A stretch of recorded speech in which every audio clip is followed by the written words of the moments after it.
Therefore, the paper recommendation put to the Joint Assembly is simply asking you to comment on the outline business case as presented and to assess whether, in your view, it supports the Officer recommendation of a modified Scenario 1, as described in Section 5, as the preferred option to achieve the scheme objectives whilst responding to the consultation feedback that you saw in June.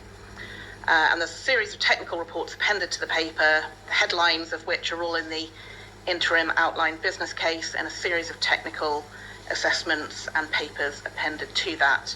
And I draw your particular attention to the Equalities Impact Assessment, which is summarised in the paper, but broadly finds that there is a positive equalities impact of investment in buses and sustainable travel, and that the do nothing option has negative equalities impacts for the corresponding reason.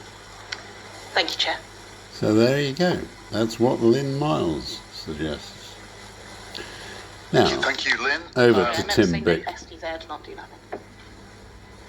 Right. Thank you very much, Lynn. Now, I'd like to move into the next stage of dealing with this item. I'd first of all, I hope on behalf of all members, like to thank officers for the enormous amount of work that lies behind what Lynn has just presented.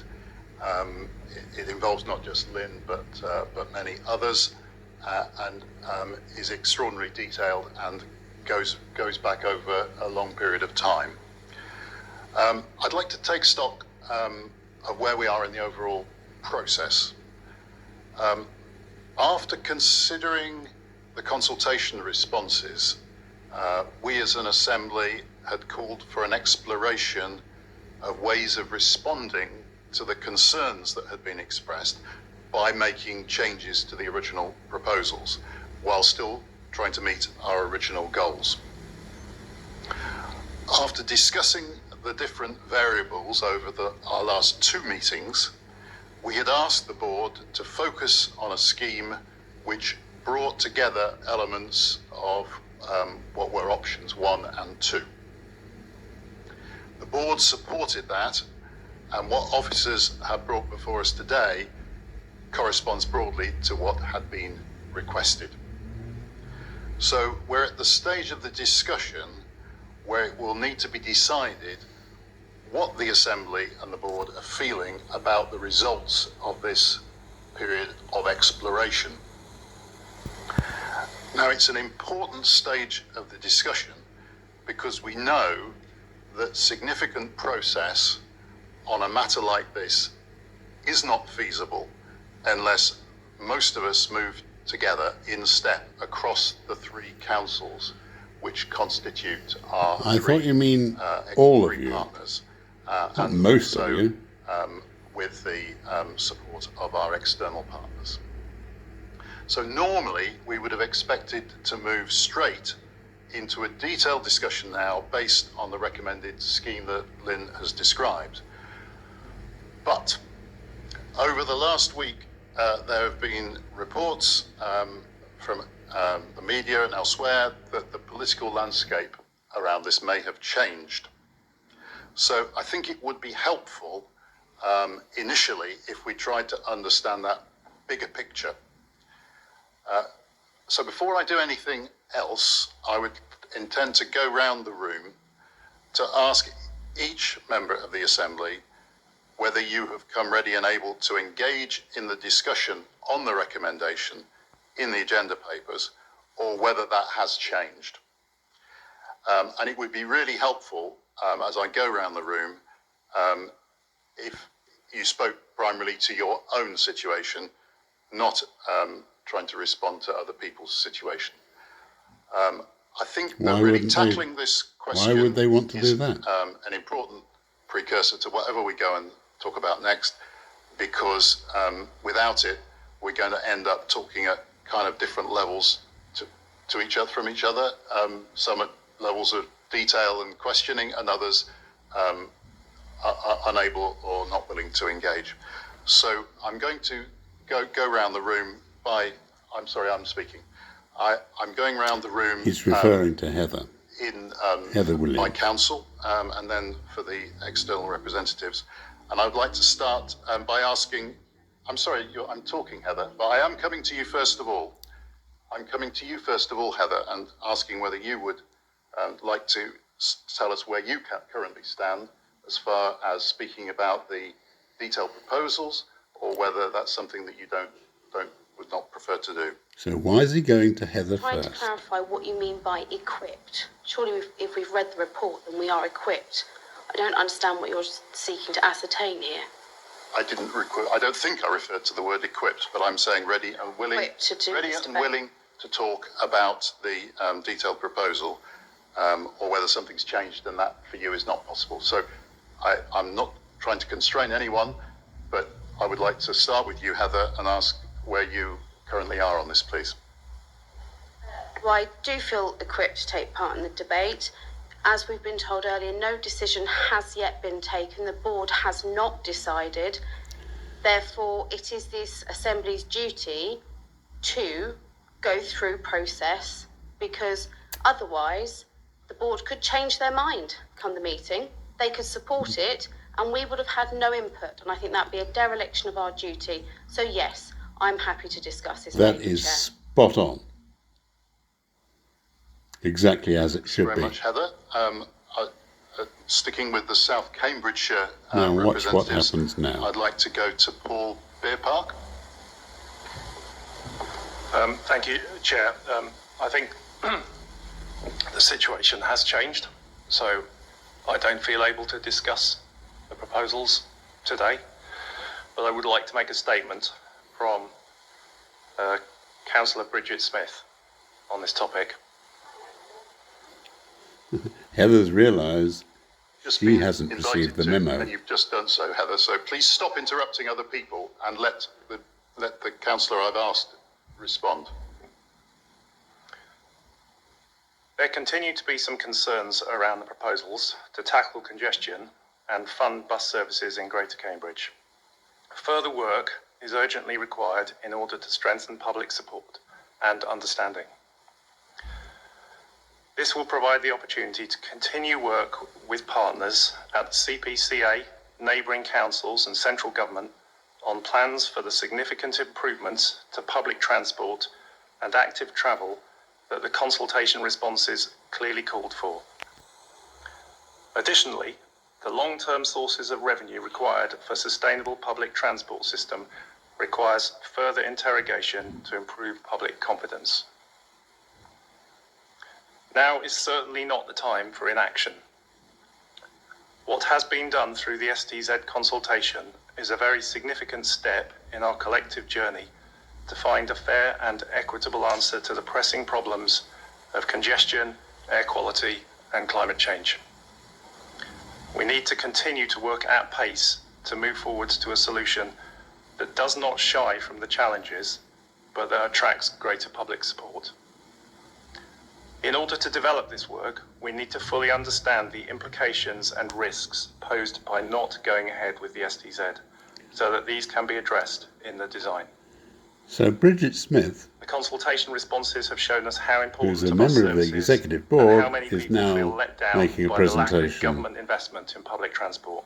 to the The Joint continued loss Assembly. of bus routes cuts people Not off sure in our that's villages, particularly young people whose choice of school and college is limited by the lack of regular rural bus service, and those without cars whose job opportunities are similarly restricted. What has emerged since the consultation began is how important it is for local authorities to have greater control over the services provided by bus operators. And we support the priority being placed by the CPCA on the outline business case for bus franchising. In the meantime, we must accelerate work on walking and cycling, road prioritisation, an extensive greenways network, sustainable solutions to last mile deliveries, and the integrated parking strategy. Thank you, Paul. Thank you, Chair. So now we've had a also from South Cambridgeshire. presentation by Bridget Smith, who isn't a member of the Joint Assembly. Same as stated as Councillor Beerpark.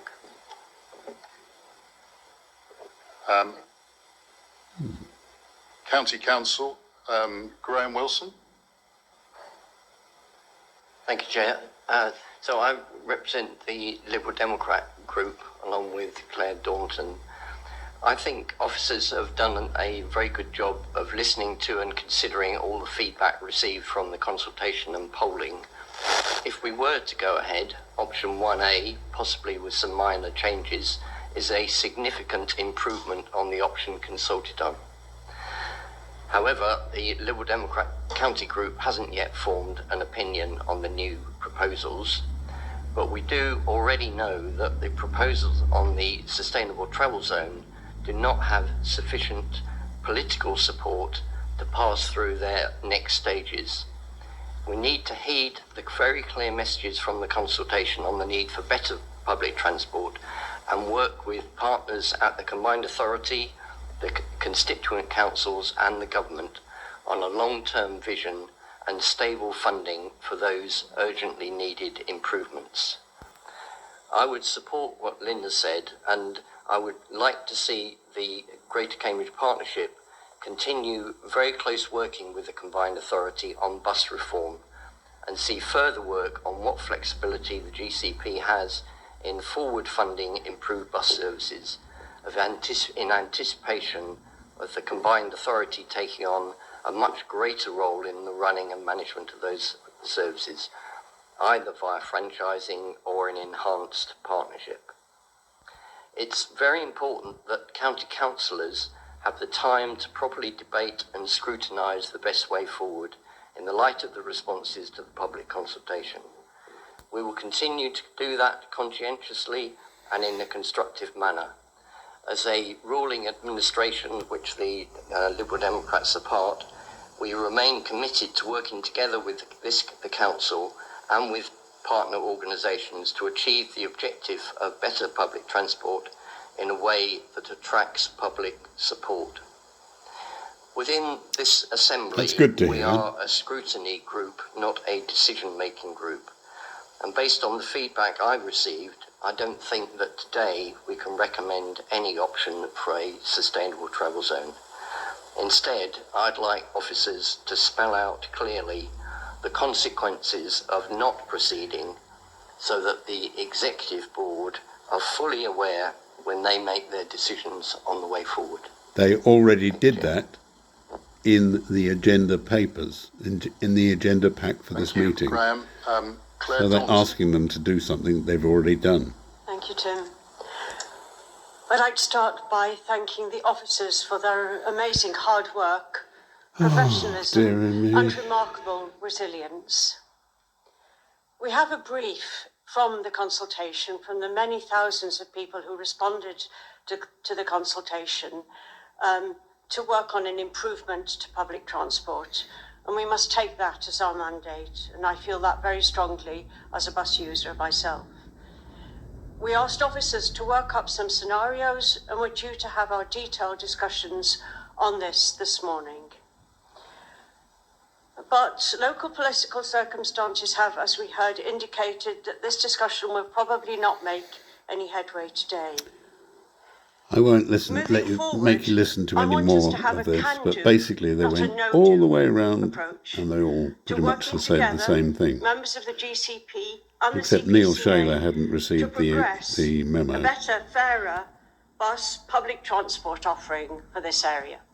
Thank you. Thank you, Claire. Neil Shaler.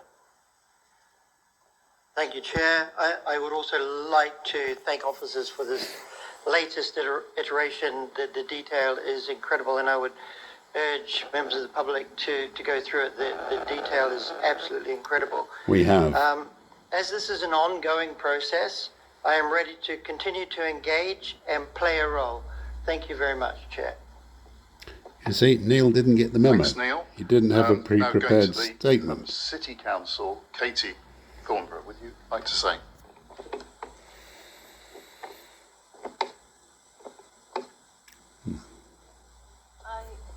I'd like to thank the officers for all the hard Not work another and one. actually Wonderful. following up on all the things that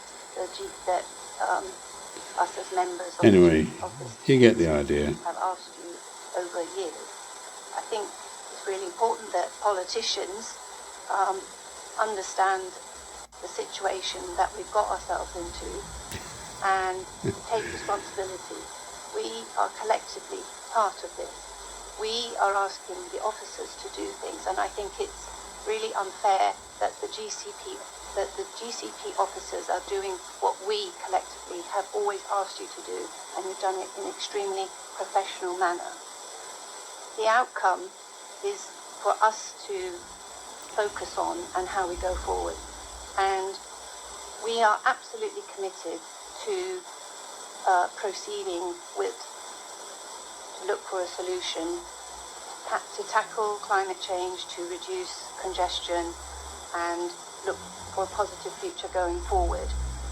But the situation is we are in the position where we cannot consider scenario 1A because there is not the collective support in this committee. But we want to look at all options to find the funding to support a way forward, but also to look at how to actually reduce make space on the roads as well. So we will, but also we feel that there is an immense urgency, and we will do everything we can to work week by week, month by month, to try and resolve this as quickly as possible. We recognise that we will never have a solution that everybody is happy with, and we are prepared to take difficult decisions and make so that we can go forward in the future. Thank you, Katie. Simon Smith. Oh no. Thank you, Chair. We won't listen to this one. It goes on for far too long. Refer to the origins Bye of the for City now. deal.